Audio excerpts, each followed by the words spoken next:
সুপ্রিয় দর্শক, আমন্ত্রণ আমাদের স্টুডিও আলোচনায়। এনিগমা টেলিভিশনের পক্ষ থেকে আমরা বইমেলাকে কেন্দ্র করে আয়োজন করেছি নতুন মলাটের ঘ্রাণ এই অনুষ্ঠান। আজ স্টুডিওতে উপস্থিত হয়েছেন বরেণ্য সঙ্গীত শিল্পী, এবছর যিনি 21 পদকে ভূষিত হয়েছেন, ফেরদৌস আলম। আপনাকে স্বাগত আমাদের স্টুডিওতে। পাশেই আছেন জাতীয় কবি কাজী নজরুল ইসলাম বিশ্ববিদ্যালয়ের ইংরেজি বিভাগের অধ্যাপক, বিভাগীয় প্রধান রায়হান আক্তার। আপনাকে স্বাগত আমাদের স্টুডিওতে। আপনাকে শুভেচ্ছা। অনুষ্ঠানের শুরুতেই আপনাকে অভিনন্দন এবং শুভেচ্ছা। এই মহতি যে আপনার অর্জন, মহান 21 পদক আপনাকে এই সরকার ভূষিত করেছে, এই উপলক্ষে আপনাকে আমরা এনিগমা টেলিভিশন পক্ষ থেকে অভিনন্দন জানাই। এনিগমা টিভিকেও আমি আমার শুভেচ্ছা জানাতে চাই। এই টেলিভিশনের শুরুতে যারা দর্শক শ্রোতা জড়িয়ে গেছেন এতদিন স্ক্রিনের সামনে, তাদের সামনে আমি আসতে পেরেছি। এই যে আপনার অর্জন, সঙ্গীত জীবন আপনার ব্যক্তি করে রেখেছেন, আলোকিত করে রেখেছেন, আপনি শুরু করেছিলেন কবে আপনার এই সঙ্গীত? হ্যাঁ, এই সঙ্গীতের ব্যাপারটি আমাদের পরিবারেই ছিল, সকলের এই কণ্ঠে গান। আমি 4 বোনের ছোট বোন, আমার একটাই ভাই। বড় বোনরা প্রচণ্ড ভালো গাইতেন, হুরি জান্নাত, নুরি জান্নাত এবং জান্নাতারা। আমি ফেরদৌসারা তাদের ছোট। আমি আসলে প্রথম জীবনে প্রচণ্ড খেলাধুলা করতাম এবং খেলাধুলায় চ্যাম্পিয়ন ছিলাম। All school champion, inter school champion, inter college champion. কিন্তু রক্তে ছিল গান। এটা আমি বুঝেছি যখন বড় বোনরা গান শিখতে যেতেন কোথাও, আমি সঙ্গে করে যেতাম খেলতে। কিন্তু খেলা ছেড়ে আসলে কখন যে আমি জানালার বাইরে থেকে গরাদ ধরে ঝুলতাম গানের টানে, আমি তখন জানতামই না আমি গান এত ভালোবাসি বা গান আমি গাইব কখনো। অনেক বছর আমি বড় বোনদের নানা রকম শাসনে বড় হয়ে উঠেছি। তাদেরই ছিল কঠিন কষ্ট। তারা কিন্তু প্রতি রাতে বসে 3টি মাথা একখানে করে গান শুনতেন। শুধু শুনতেন না, গান যখন শুনতেন তখন সে গানের লগ বুক তৈরি করতেন। যে আমলে নজরুল ইনস্টিটিউট তৈরি হয়নি, বাসাতে এই জিনিসটি চালু ছিল। হাতে করে কি ক্লাসিক্যাল দিয়ে? হ্যাঁ, হাতে খড়ি ক্লাসিক্যালে আমার পিতা AHM আব্দুল হাই, উনি ব্যক্তি জীবনে ইঞ্জিনিয়ার ছিলেন, প্রধান প্রকৌশলী PWD, কিন্তু উনি আসলে বিজ্ঞ একজন নজরুল উচ্চাঙ্গ সঙ্গীত বিশারদ। তো তিনি কিন্তু আমাদের গাইড করেছেন, আমাদের সবগুলো বোনকেই হাতে করে দিয়েছেন। পরবর্তী সময়ে অনেক বড় বড় ওস্তাদ আমরা পেয়েছি। আসলে তাদের নাম নিতে অনেক সময় একটা হয় যে তাদের কাছে কি আমরা ঠিক সেরকম বড় হতে পেরেছি, তাদের নাম কি করে বলি। এরকম তো অনেক গুণীজন আছে এখনও, যিনি কলকাতায়, শুধু কলকাতা না সারা বিশ্বেই নাম, ওস্তাদ মাশকুর আলী খান, উনি শেখান। আমার এখন যে গান শোনার ব্যাপারটা বলছিলাম, যে আমার বাবা এসে বলতেন, তোমরা এত রাতে গান শুনছো, কি শুনছো? তো বোনরা বলতেন, কেন, আপনি তো বললেন গান শুনছি, আমরা গান শুনছি। বলছেন, না, তোমরা তো গান শেখো, তোমরা কি শুনছো? গান তো শোনে সবাই, শ্রোতা, তোমরা তো তা হওয়ার কথা নয়। তোমাদের শেখার কথা ছিল এই গানটি যিনি গাইছেন কেন এত ভালো লাগছে, আগে সেটা বের করো। কেমন করে থ্রো করছে উচ্চারণগুলোকে, এবং গানের শেষ লাস্ট লাইনটা কিভাবে শেষ করলো, আর শুরুতে কি করেছিল। তোমাদের তো এইগুলো শোনার কথা, গান তো শোনার কথা না। তো এই থেকে আসলে তখনও আমি একটু অবাকই হতাম। আমি আসলে বেশি একটু দুষ্টুই ছিলাম, খেলাধুলা করতাম, তো গাছে ওঠা টোঠা আমার খুব ভালো লাগতো আর কি। তো কেউ গান টান শেখানোর জন্য একটু তাড়া দিলেই চড়ে বসতাম গাছে। তো ধরে এনে আমাকে একবার জিজ্ঞেস করা হলো, নজরুলে কবে আপনি আবিষ্ট হলেন? হ্যাঁ, এইটাই হলো, উচ্চাঙ্গ সঙ্গীত চালু ছিল বাসায়। অন্য আধুনিক গান তো প্রশ্নই নেই, এরকম একটা ব্যাপার। নজরুল শিখতে পারো যেখানে রাগের আশ্রয় আছে। নজরুল আমাকে আসলে কখন টেনে রেখেছে আমি জানি না। খুবই আকর্ষণ বোধ করতাম যখন দেখতাম যে রাগাশ্রয়ী গানগুলো আমাকে ভীষণভাবে টানে, কিন্তু কি গান তখন সেই অবুঝ মনে বুঝতাম না। বড় হতে হতে জানলাম যে গানগুলো আমাকে টানে তাই কিন্তু নজরুল। আপনি তো ঢাকা বিশ্ববিদ্যালয়তে পড়াশোনা করেছেন, ইতিহাস বিভাগে, কিন্তু 1973 সালে আপনি রেডিওতে শুরু করেছিলেন প্রথম গান। প্রথম গান মানে কি, আমি অডিশন দিই 72-73-এ টেলিভিশন রেডিওতে। তো একই সঙ্গে তখন তো ফ্রক পরা ছোট মেয়ে, ওই একই ঘটনা, গান পারি, গান পরীক্ষা একটা দিতে হবে, অডিশন দিয়ে চলে আসা, কেননা আমি বাইরে খেলবো, ওটা ছিল আমার উদ্দেশ্য।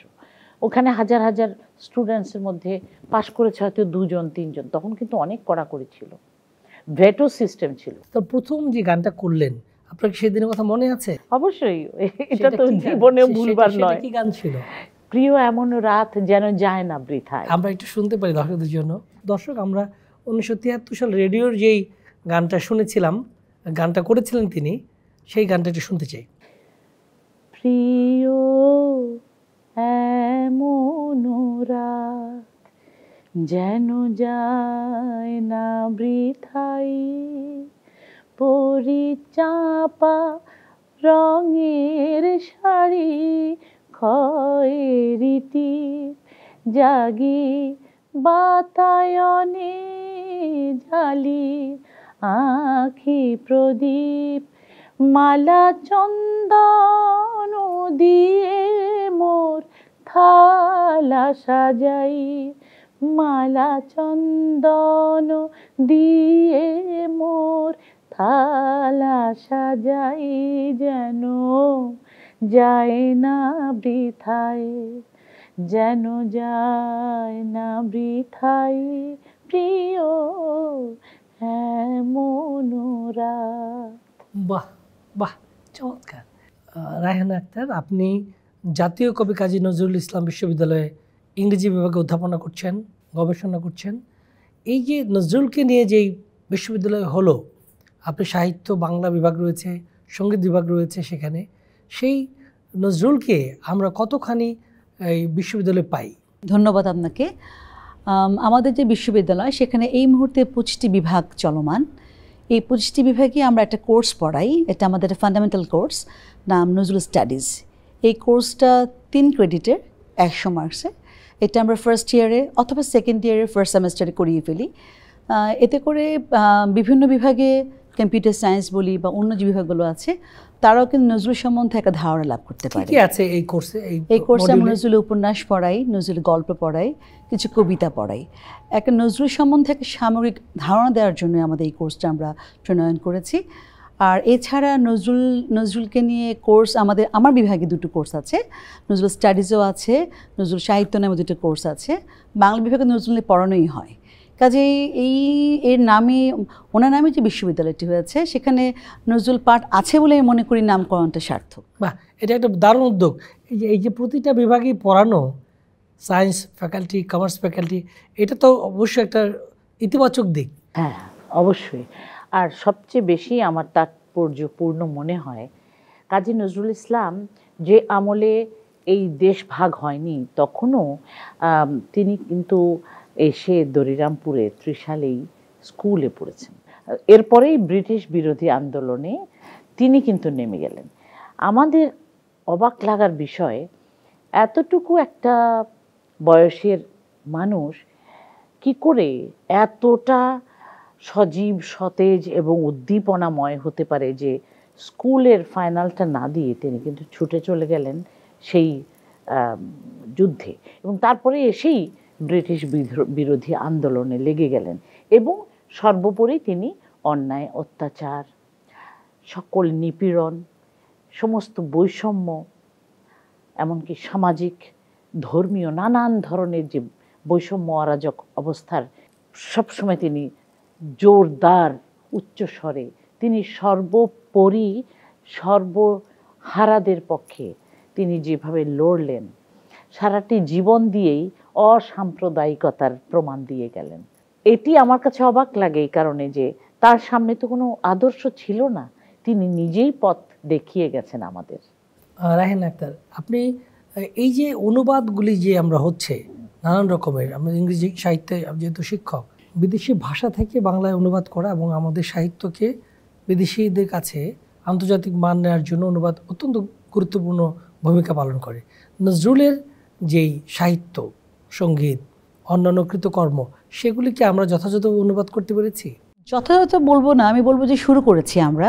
যেমন কবি চৌধুরী স্যারের কিছু অনুবাদ গ্রন্থ আমরা পড়েছি।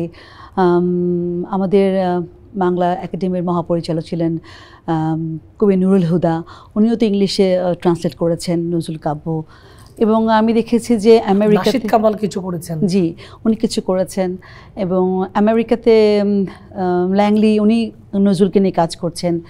এবং এরকম করে কাজ শুধু বলবো দেশে না, আমেরিকাতেও অনেক বড় পর্যায়ে নজরুলকে নিয়ে কাজ হচ্ছে, গবেষণা হচ্ছে। এবং নজরুল সাহিত্যকে বিশ্বজুড়ে ছড়িয়ে দেওয়ার জন্য আমি বলবো যে ইংলিশে অনুবাদ করার যে একটা প্রক্রিয়া চলছে, এটা এখন বেশ জোরে সোরে। কাজে আশা করা যায় যে, এবং আমি আপনাদের শুনে ভালো লাগবে যে যে কয় জায়গায় আমরা কথা বলতে যাই, আমরা পড়াশোনা করতে যাই, আমার স্টুডেন্টরা বাইরে পড়তে যায়, সব জায়গায় যে নজরুলের কথা যখন বলে, নজরুল বিশ্ববিদ্যালয় থেকে এসেছি, তখন সব জায়গাতে আমরা এত অ্যাপ্রিসিয়েশন পাই, ভালো লাগে।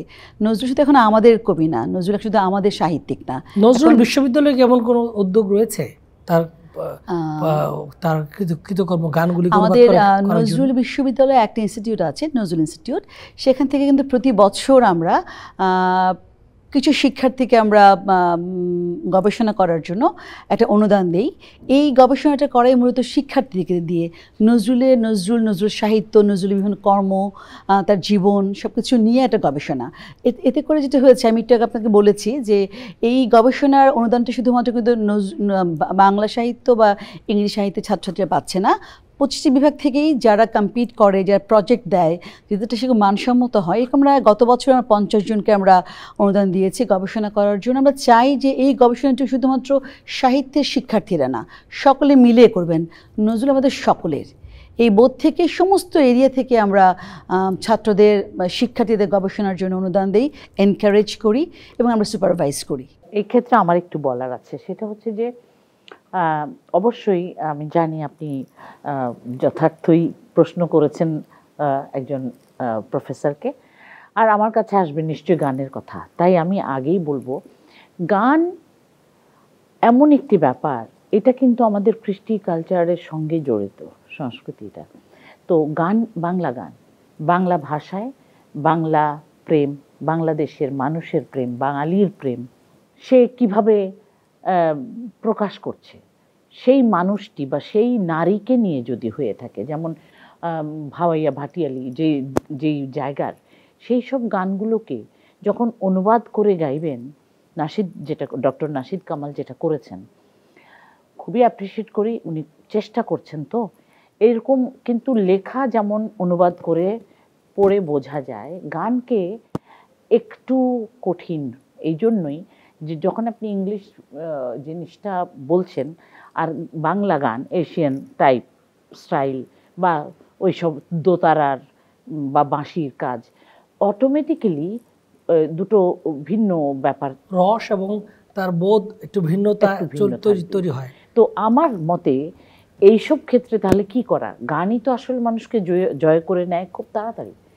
তাহলে এই ক্ষেত্রে আমার ধারণা যে সাবটাইটেল আকারে যেতে পারে, একটি গানকে ট্রান্সলেশনের মাধ্যমে একটা সামারাইজ করে সেইটাকে প্রথমে বুঝিয়ে দেওয়া, যদি সেখানে বিদেশিরা থাকে, তারপরে বাংলা গানটা বাংলাতেই হবে, কিন্তু আমরা মূল ভাবটা আগে বলে দেওয়া হবে। আপনি দেখুন পদ্মার ঢেউরে, এটা আমি কিন্তু গেয়ে সারা বিশ্বে একটা আলোড়ন করেছিলাম। সেটা হলো 72টি দেশ থেকে, উজবেকিস্তানে একটা ইউএন অর্গানাইজেশনের, এটা প্রতি 2 বছর অন্তর হয়, সেখানে প্রতিযোগিতা হয়। সেখানে বাংলাদেশের পক্ষে আমি একটা প্রাইজ নিতে পেরেছিলাম। খুব টাফ, খুব কঠিন, কারণ অন্যান্য দেশে কিন্তু সরকার লালন পালন করেন এইসব শিল্পীদের বেড়ে তুলতে। বাংলাদেশে কিন্তু সেই অবস্থাটা এখনও তৈরি হয়নি। কুটির শিল্পীর মতন বাসায় বাসায় তৈরি হচ্ছে, তাদেরকে নিয়ে পাঠানো, সেখানে একটা প্রাইজ নিয়ে আসা সোজা নয়। কিন্তু এইখানে পদ্মার ঢেউরে গিয়েছিলাম। পদ্মার ঢেউরে গাওয়ার পর যেটা হলো, সব জুরি বোর্ডের সবাই উঠে দাঁড়ালেন, এত সম্মান করলেন এবং প্রত্যেকে বলছিলেন যে আমি এই গানটা জানি, আমি এই গানটা শুনেছি।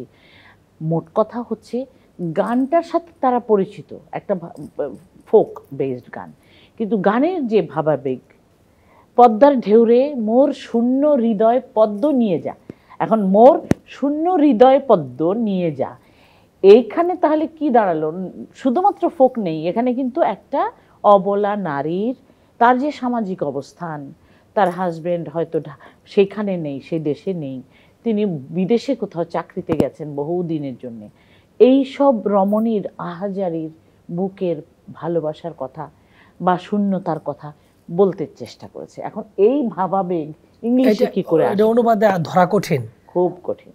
আমরা যে প্রশ্ন ছিলাম, দর্শক আমাদের সঙ্গে যিনি রয়েছেন ফেরদৌস বরেণ্য সঙ্গীত শিল্পী, তিনি শুধু সঙ্গীত শিল্পী নন, তিনি অধ্যাপক, গবেষক এবং সংগঠক। আপনি দীর্ঘ সঙ্গীত জীবনে সুর সপ্তক নামে একটা প্রতিষ্ঠান তৈরি করেছেন শেখানোর জন্য। এই প্রসঙ্গে জানতে চাই। সুর সপ্তক প্রতিষ্ঠার আগে যেটুকু, সেটা হচ্ছে যে আমি আমার পিতার প্রত্যেকটি কথাকে ফলো করতাম। তার যত বইয়ের, আমাদের যত তাক ছিল, প্রত্যেকটি বইয়ের সঙ্গীতের বইগুলোর গায়ে সুর সপ্তক লেখা। তখন আমি অনেক ছোট, বুঝতাম না কেন এটা লেখা। জিজ্ঞেস করেছে একদিন, তখন বলল, মা আসলে তো 7টা সুর নিয়েই সব খেলা, তাই আমি সুর সপ্তক লিখেছি। এটা আমার খুব ভালো লাগে। এটা কিন্তু কানে শোনা। 2000 সনে আমি বুঝলাম যে এখন আমার সময় এসেছে নজরুল সঙ্গীতের শুদ্ধ বাণী এবং প্রমিত সুরে গানগুলো যা আমরা পাচ্ছি এবং শিখছি আদি গ্রামোফোন রেকর্ড থেকে, একে এখন বিশুদ্ধভাবে যদি নতুন প্রজন্মের কাছে দিতে হয় তাহলে শেখাতে হবে। তখন তাদেরও, নতুন প্রজন্মেরও অনেক আগ্রহ। শুরু করলাম 2000 সনে সুর সপ্তক এই প্রতিষ্ঠানটি। নামটি দিয়েছে কিন্তু ওই বাবার লেখা সেই সুর সপ্তক থেকে। সেই থেকে আজ অবধি চলছে এবং এর বেশ কয়েকটি ব্যাচ বেরিয়ে গেছে। এখানে সঙ্গীতের নানান ধারার বাংলা গানের ব্যাপারটি রয়েছে। একেবারে অবুঝ, আমার যে ফিলিংগুলো, আমার অবুঝ অবস্থায় আমি যখন গান শিখি তখনকার যে মনের অবস্থা, আমি তো তখন বুঝতাম না, ছড়া গান শিখতে চাইতাম না, নিজেকে ভাবতাম অনেক বড় মানুষ, আমি ছোট্ট মানুষ, কিন্তু আমি বলতাম আমি তো অনেক বড় হয়ে গেছি। শুরুতে ওস্তাদ সোহরাব হোসেন শুরুতেই ওনারা না, শুরুতে তো আমার বাসা থেকে শুরু, বাসা থেকে মানে আমার পিতার কাছে উচ্চাঙ্গ সঙ্গীত। আপনি যে বলছিলেন নজরুল ইনস্টিটিউটের কাজ, মানে আপনার বাসায় যে গবেষণা হতো, এই দুটার ব্যাপারটা যে বলছিলেন, আমি এই ব্যাপারে একটু পরিষ্কার করে দিতে চাই। আমার বাসায় তো উচ্চাঙ্গ সঙ্গীত ছাড়া অন্য গান গাওয়া যাবে না, এরকম একটা ব্যাপার। তো সেই ক্ষেত্রে গান যখন শেখা শুরু, নজরুল সঙ্গীত, তখন থেকেই আমার বড় বোনেরা লগ বুক তৈরি করতেন, গানগুলো কোনটা অথেন্টিক শুদ্ধ বাণী, কোনটা প্রমিত সুরের গান, সেই গানগুলোকে বাছাই করা হতো যখন নজরুল ইনস্টিটিউট প্রতিষ্ঠিত হয়নি। এরপর সরকারিভাবে নজরুল ইনস্টিটিউট প্রতিষ্ঠিত হলো এবং সেখানেই কিন্তু এই ধরনের গবেষণাধর্মী কাজ শুরু হলো।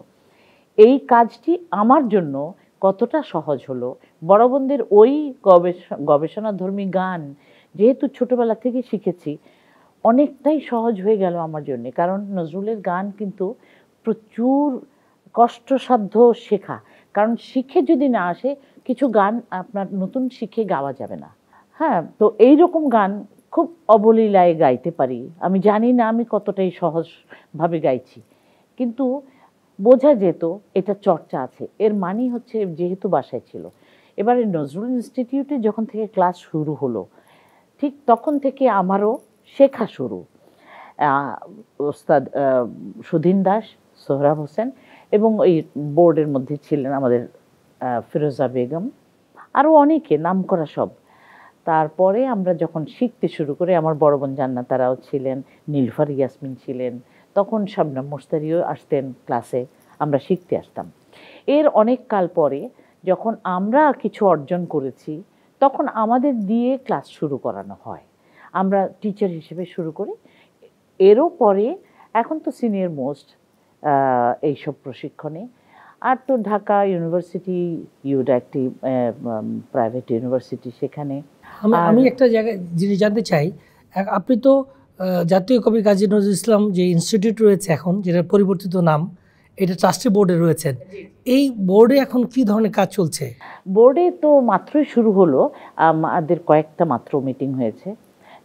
এর মধ্যে নানান ধরনের কার্যক্রম, সেটা হচ্ছে যে নজরুল ইনস্টিটিউটের যত সৃষ্টিশীল কাজগুলো, এছাড়াও যেহেতু নতুন করে আবারও নজরুল ইনস্টিটিউটের একটা বিশাল অডিটোরিয়াম খুবই সুন্দরভাবে আবার নতুন করে সাজানো হয়েছে, নতুন তার মাইক্রোফোন সিস্টেমগুলো, সাউন্ড সিস্টেম, মানে পুরো ব্যাপারটা ঢেলে সাজানো।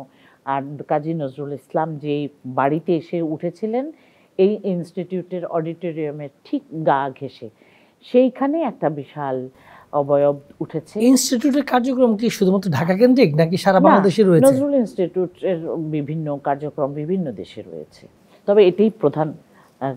আমি এখানে ট্রাস্টি হিসেবে মাত্র জয়েন করেছি, এছাড়াও আমাদের বেশ কিছু গবেষণাধর্মী লাইব্রেরি তো রয়েছেই, গবেষণাধর্মী অনেক গান, যে গানগুলো একেবারে পপুলার সব গান, আমায় নহে গো ভালোবাসো শুধু, বা মোর প্রিয়া হবে এসো রানী, হ্যাঁ, নূরজাহান, এই ধরনের অনেক গান আছে যে গানগুলো অপূর্ব মিষ্টি কিন্তু প্রচারিত হয়নি বলেই এতটা পপুলারিটিও আসেনি। তো সেই গানগুলো কিন্তু এখন আমি গাইবার চেষ্টা করি। খেয়াল করে দেখবেন যে অনেক গান অপ্রচলিত, কেউ কেউ বলে আপনি এত অপ্রচলিত গান গান কেন, অনেকে কিন্তু অপছন্দ করতে পারে। তো আমি বলি যে সবার জন্য তো সব কাজ নয়, প্রচলিত গান তো গাইবেই সবাই, সেটা তো জানে, আবার নতুন করে তো জানাতে হবে। এরকম অনেক কাজ হচ্ছে, বই হচ্ছে, অনুবাদের কাজগুলো হচ্ছে। রায়হান আক্তার, আপনি তো বাচিক শিল্পী, উপস্থাপনা করেন চমৎকার করে। আপনি নজরুলের কী কী কবিতা আপনার পছন্দের এবং তালিকায় থাকে এবং আপনি পাঠ করেন? নজরুলের অনেক কবিতাই পড়েছি। আবার যদি বলি শিশু সাহিত্য, আমার ছেলে আছে, ওদেরকেও শেখাই, ওদেরকে নিয়েও আমি আবৃত্তি করি। নজরুলের মানুষ কবিতা আমার ভীষণ পছন্দের। আর নারী কবিতার মধ্যে উনি এত চমৎকার করে নারীকে চিত্রায়ন করেছেন, এত সহজ সরল সাবলীল তার কন্ট্রিবিউশন টুয়ার্ডস নারী, আমার এই কবিতাটা ভীষণ পছন্দ। আর যদি বলি বিরহের কবিতা, বাতায়ন পাশে গুবাক তুরুশারি, এই কবিতা আমার চমৎকার লাগে। আমরা কোনটা শুনবো এখন দর্শকদের জন্য অল্প একটু করে? আমি মানুষ কবিতাটা একটু শোনাই, এই প্রেক্ষাপটে মনে হচ্ছে মানুষ কবিতাটা আমার ভীষণ দরকার। আমি তাহলে এটা একটু শোনাই, কটা লাইন পড়ছি। মানুষ গাহি সাম্যের গান, মানুষের চেয়ে বড় কিছু নাই, নহে কিছু মহিয়ান। নাই দেশকাল পাত্রের ভেদ, অভেদ ধর্ম জাতি, সব দেশে সব কালে ঘরে ঘরে তিনি মানুষের জ্ঞাতি। পূজারি দোয়ার খোলো, ক্ষুধার ঠাকুর দাঁড়ায়ে দোয়ারে, পূজার সময় হলো। স্বপনে দেখিয়া আকুল পূজারি, খুলিল ভজনালয়, দেবতার বরে আজ রাজা রাজা হয়ে যাবে নিশ্চয়ই। জীর্ণ বস্ত্র শীর্ণ পাত্র, ক্ষুধায় কণ্ঠ ক্ষীণ, ডাকিল পান্থ, দ্বার খোলো বাবা, খায়নি কুষা দিন। সহসা বন্ধ হলো মন্দির, ভুখারি ফিরিয়া চলে, তিমির রাত্রি পথ জুড়ে তার ক্ষুধার মানিকে চলে। বাহ, চমৎকার। আপনি তো দুটা গ্রন্থ লিখেছেন। প্রথম গ্রন্থ হচ্ছে আমাদের সঞ্চিতার কথাবার্তা, এইটার আপনার অভিজ্ঞতা যদি বলেন। সঞ্চিতার কথাবার্তা তার মানে সঞ্চিতা নামে একটি অনুষ্ঠান, যার গ্রন্থনা এবং পরিচালনা করতাম আমি। এই অনুষ্ঠানটি চ্যানেল আইতে শুরু হয়। তারও আগে আমি অনেক উপস্থাপনার কাজ করেছি, বিটিভিতে করেছি, এনটিভিতে করেছি, অনেক টিভিতেই করেছি, তবে চ্যানেল আইতে এই প্রথম আমি সঞ্চিতা বলে একটি অনুষ্ঠান, গবেষণাধর্মী। এবং এখানে মূল থিমটা ছিল যে শুধু দেশের নয়, দেশের বাইরেও নজরুলকে নিয়ে যারা গবেষণা করেছেন, চিন্তা করেছেন, চিন্তাবিদ কিংবা কেউ স্বরলিপিকার আছেন, খুব নামকরা, তাদের একজনের সাক্ষাৎকার থাকবে। শিল্পী সবচাইতে টপ যারা আছেন তাদের দুইজনের গান থাকবে, আবার নতুন প্রজন্ম দুজনের গান থাকবে। এটি সরাসরি গান হতো নাকি সিডিতে? না, তখন সিডির কাজ করতাম না, আমরা সরাসরি গান করতাম। এতে করে অনেক বছর এই কাজটি আমি করলাম। করার পর আমার একটা সময় দেখলাম অনেককেই আমরা হারিয়েছি, এক এক করে অনেকেই চলে গেছেন এই পৃথিবী থেকে। তো তাদেরকে কিভাবে ধরে রাখা যায়, এই ডকুমেন্টারি স্টাইলের একটি বই এটি। এখানে তাদের ছবি, তাদের কথাবার্তা, কি তিনি বলেছিলেন, কি তিনি চাইতেন, মনে প্রাণে নজরুলকে কতখানি গভীরে দেখেছেন, এগুলো তো তাদের কথাতেই ছিল। এইগুলোকেই আমি নিয়ে গ্রন্থবদ্ধ করলেন, হ্যাঁ, অসাধারণ। গ্রন্থবদ্ধ করেছি। এরপরে আমরা দেখলাম সঙ্গীত ভুবনে নজরুল। সঙ্গীত ভুবনে নজরুলও সেই আরেকটি ভিন্ন ধর্মী লেখা।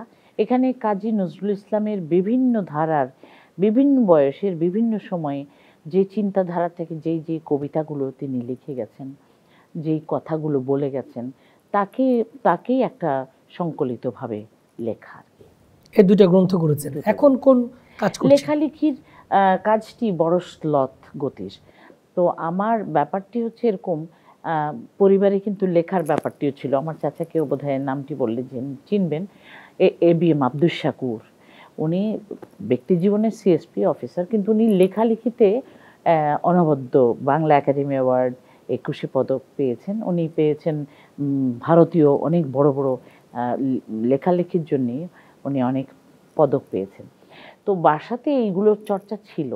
আমি যখন হিস্ট্রিতে পড়ালেখা করি, বাংলা বই তেমন পেতাম না। তাকে অনুবাদ করে ওই মোটা বইগুলোতে যা কিছু করণীয় আমার আব্বা করতেন, বাবা। তো এই লেখালেখির একটা আছে ধারা, কিন্তু যেহেতু আমার ওই শ্লথ গতির আরও একটি কাজ আমি করি, সাধনার কাজ, গানের, সঙ্গীতের, তখন ওই জিনিসটা কিন্তু একটু টানাপোড়েন থাকে। লেখালেখিতে একটু শ্লথ, কিন্তু খুব ভালো লাগে। আর বিশেষত নজরুলের ইনার স্পিরিট, যেই স্পিরিট থেকে উনি লেখেন, এটাকে নিয়ে আমি প্রচুর ভাবনায় আমার আসে যে কোথা থেকে এই অনুপ্রেরণা আসলো এবং কোথা থেকে এই বুড়ো একটা চেহারা নজরুলের, আর পাশে লেখা আছে তারুণ্যের কবি। তো এটা মেলাতে পারতাম না। তো ভাবতাম, তখন তো ছোট, এখন বুঝি আসলে বয়স কোনো ব্যাপার নয়। এটা নিশ্চয়ই খুব, আপনি লেখেন, এটা খুব দরকার যে একজন শিল্পী হিসেবে আপনি যে এই চিত্রকল্প তৈরি করেন সুরে, আপনার গায়কিতে, সেটা নিশ্চয়ই আপনার পরিকল্পনা থাকে, চিন্তা আসে, ওইটা লিখতে হবে, তাহলে দর্শক নিশ্চয়ই এটা খুবই একটা অমূল্য সম্পদ পাবে। ওইগুলো নিয়েই ওই কিছু কিছু লেখা এখনো চলছে, ওইভাবেই চলছে। বাহ, আমরা খুবই সাধুবাদ জানাই, এটা যেন কাজ আমরা পূর্ণাঙ্গতা দেখতে পাই। আমাদের যে বিশ্ববিদ্যালয়ে যে ধরনের কাজ চলছে, নজরুল চর্চা, পাঠ্যাভ্যাস, সাহিত্য চর্চা, বইমেলা চলছে, এগুলি আমাদের মননে কতটুকু অভিঘাত তৈরি করছে? আমার তো মনে হয় যে ভীষণভাবেই ঝড় তুলেছে আমাদের মধ্যে। বাঙালি মানেই বইমেলা, আর এই বইমেলার এই যে স্পিরিটটা, এটা শুধুমাত্র যে আমরা যারা আছি তারা বই কিনছি, বই পড়ছি, বই লিখছি, তারা না, বাচ্চারা যারা আছে তারাও তো ভীষণ বইপ্রেমী হয়ে যায়। প্রতি বছর আমরা সবাই অপেক্ষা করি বইমেলা আসবে, বইমেলায় যাব, বই কিনবো। এই যে অনুষ্ঠানটার নাম নতুন মলাটের ঘ্রাণ, আসলেই তো বইটা কিনে প্রথমে শুকি আমরা, একটা নতুন গন্ধ। আমি যদি মানুষকে কারিগর, আমি বলবো যে বই মানুষকে অন্যরকম একটা সফিস্টিকেশন দেয় আর কি। আর এই জন্য বইটা পড়া খুব দরকার। আর এই বইমেলা, প্রতি বছর নতুন বই, আমরা গান করি, আমরা পড়াশোনা করি, আমাদের নজরুল বিশ্ববিদ্যালয়ে চর্চা হয়। আপনি নিশ্চয়ই জানেন আমাদের বিশ্ববিদ্যালয়ে শুধু যে সঙ্গীত তা না, ওখানে তো থিয়েটার অ্যান্ড পারফরমেন্স স্টাডিজ আছে, মিডিয়া আছে, চারুকলা আছে, মানে সব জায়গায়। এবং আপনার যদি সুযোগ হয়, যদি আপনি গিয়ে থাকেন, জানেন নিশ্চয়ই আমাদের নজরুল বিশ্ববিদ্যালয়ে যে কয়েকটা স্থাপনা আছে, সেই নামগুলো আমাদের নজরুলের বিভিন্ন সৃষ্টিকর্মের নামে অনুপ্রাণিত। তো সব কিছু মিলিয়ে আমরা নজরুলকে এমন করে ধারণ করি, নজরুল মিশে আছে আমাদের রক্তে, আমাদের চিন্তায়, আমাদের ভাবনায়। আসলেই আমরা নজরুল প্রেমে পড়ে গেছি আর কি। হ্যাঁ, ধন্যবাদ। আমার শেষ প্রশ্ন, এই যে আমাদের সমকালে যে ধরনের সঙ্গীত চর্চা হচ্ছে গায়কিতে, লেখ্যরূপে, এইটার সম্পর্কে যদি আপনি মূল্যায়ন করেন। অনেক কাল ধরে শুনি নজরুলের ওই গানটির এই সুর ছিল, আর এখন কেন এই সুর। যেমন ধরুন, একটি গান ছোট বড় সকলেই ভুলে গেছে, এতটাই তাদের কানে ছিল গানটি, সেই গানটি কিন্তু আর তারা মনেও করতে পারে না। শুধুমাত্র গানটি আমি রেকর্ড করেছিলাম এই টিভি থেকে। গানটি ছিল সে চলে গেছে বলে কি গো, স্মৃতিও তার যায় ভোলা। এই গানটি আমরা এই গানটা দিয়ে অনুষ্ঠান শেষ করবো আজকে, আপনি বলেন। আমি শুধু এটুকু বলতে চাই, ছিল এভাবে, সে চলে গেছে বলে কি গো, স্মৃতি কি তার যায় ভোলা। আর যখন রেকর্ড করতে যাই, তখন আমি দেখলাম যে এই গানগুলো আমরা গাইছি, যদি আমরা সত্যি নজরুলের গান বলেই গাইছি, তো নজরুল সঙ্গীত গাইছি অথচ অন্যের সুরে কেন গাইব? আমরা কেন বিভ্রান্তি আরও তৈরি করব? নজরুলের সুরটি কি? সে চলে গেছে বলে কি গো, স্মৃতি ও হায় যায় ভোলা, ও গো মনে হলে তার কথা আজও মর্মে সে মোর দেয় দোলা, আজও মর্মে সে মোর দেয় দোলা, সে চলে গেছে বলে কি গো। এইভাবে গানটি রেকর্ড হওয়ার পর এই গানটিকেই সকলে এত সুন্দর করে মেনে নিল। কিন্তু প্রথম দিকে বড় বিভ্রাটে পড়ে গিয়েছিলাম। অনেকে আমার সঙ্গী সাথীরা বলতেন, কি তুমি এইসব কি শুরু করেছো? যে কোনো গান বললেই হবে? অথেন্টিক হলেও তো ভালো লাগছে কি লাগছে না বুঝে নেবে না? তো কাজটি তো আমাদের নয়, কাজটি তো নজরুলের গান। তো নজরুলের গানই যদি হবে, অথেন্টিক হবে না কেন? সুর বিকৃতি হচ্ছে হচ্ছে না, এখন হচ্ছে না, কেননা ওই কাজটিই তো আমরা করে যাচ্ছি, নিরলসভাবে এখন শেখাচ্ছি সেই সব গান শুদ্ধ বাণী প্রমিত সুরে। নজরুল ইনস্টিটিউটে স্বরলিপিও করেছে শুদ্ধভাবে, সুদিন দাস তার অগ্রগণ্য ভূমিকা রেখেছেন। উনি অনেক বেশি করেছেন স্বরলিপি। সে চলে গেছে বলে কি গো, স্মৃতি ও তার যায় ভোলা ছিল আগে। এটা আসলে সঠিকটা হবে স্মৃতি কি তার যায় ভোলা প্রশ্ন। এই ছোট্ট জিনিসটাকে আমরা এখন খুব বেশি করে ঠিক করছি যে নজরুল কি বলতে চেয়েছিলেন গানে, তার লেখনী, তার সুর। এই শুদ্ধ বাণী এবং স্বরলিপি নজরুল ইনস্টিটিউট সংরক্ষণ করছেন। আমাদের যারা দর্শক এবং যারা শুনবেন অথবা সঙ্গীত চর্চা করবেন, তারা সঠিক স্বরলিপি এবং গীতবাণী মেনে যদি আমরা গান করি, তাহলে আমরা বাংলা ভাষার সৌন্দর্যকে রক্ষা করব এবং নজরুল ইনস্টিটিউট তার জন্য রয়েছে। আপনি নজরুল ইনস্টিটিউটের পরিবর্তিত নাম নিয়ে বলতে চেয়েছেন? হ্যাঁ, না, ওইটা এখন তো আমরা তো নজরুল ইনস্টিটিউট আগে এভাবেই শুরু হয়েছিল। তবে কাজী নজরুল ইসলাম যে এখন প্রজ্ঞাপনের মাধ্যমে জাতীয় কবি, মানে জাতীয় কবি কিন্তু আগেই প্রচলিত, সবাই আমরা জানি, মুখে হৃদয়ে আছেন জাতীয় কবি। তবে এই প্রজ্ঞাপন জারিতে আরও অনেক আগেও শুরু হয়েছিল। এটি আজকে আমাদের কাছে একেবারে সকলের সামনে এসে আমরা এখন নতুন করে কাজী নজরুল ইসলামের এই ইনস্টিটিউটটাকে নতুন করে নামকরণ করা হয়েছে প্রজ্ঞাপনের জন্যই। তার সিল দিয়ে একটি কাগজে স্বীকৃত এখন জাতীয় কবি। এখন তার নামকরণ করা হয়েছে জাতীয় কবি কাজী নজরুল ইসলাম ইনস্টিটিউট। আমাদের অনুষ্ঠান শেষ পর্যায়ে আপনি যদি আমাদের দর্শকদের জন্য, পাঠকদের জন্য শেষ মূল্যায়ন করেন। প্রত্যেকেই নজরুলের এই আদর্শ আমরা চাই মানতে, চলতে, পথে তাকেই পেতে চাই। কেননা নজরুল সেই কবে নারীকে নিয়ে লিখে গেছেন, আজ সারা বিশ্বে নারীর অধিকার নিয়ে নানান কথা ওঠে। কিন্তু এই জিনিসটিকে আমরা এভাবে যদি পারতাম, এখন নজরুল যখন বলেছেন নারীর অধিকার নিয়ে, তখন আর কেউ বলেনি। একেও তো শক্তিশালীভাবে আমাদের দৃঢ়ভাবে প্রতিষ্ঠিত করতে হবে যে নজরুলই পায়োনিয়ার। অশেষ ধন্যবাদ আমাদের স্টুডিওতে আসবার জন্য। আপনার দুজনকেই আমরা কৃতজ্ঞতা জানাই। দর্শক, আমরা অনুষ্ঠান শেষ করছি। আমরা কথা বললাম আমাদের জাতীয় কবি কাজী নজরুল ইসলামকে নিয়ে, আমরা কথা বললাম ভাষা, সাহিত্য, সঙ্গীত সব বিষয় নিয়ে। আমরা আমাদের ভাষার মর্যাদা রক্ষা করব। নজরুল ইসলাম লিখেছেন, চির উন্নত মম শের। আমরা আমাদের ভাষা এবং জাতিকে উন্নত রাখবো, সে প্রত্যয় ব্যক্ত করে অনুষ্ঠান শেষ করছি। সবাই ভালো থাকবেন।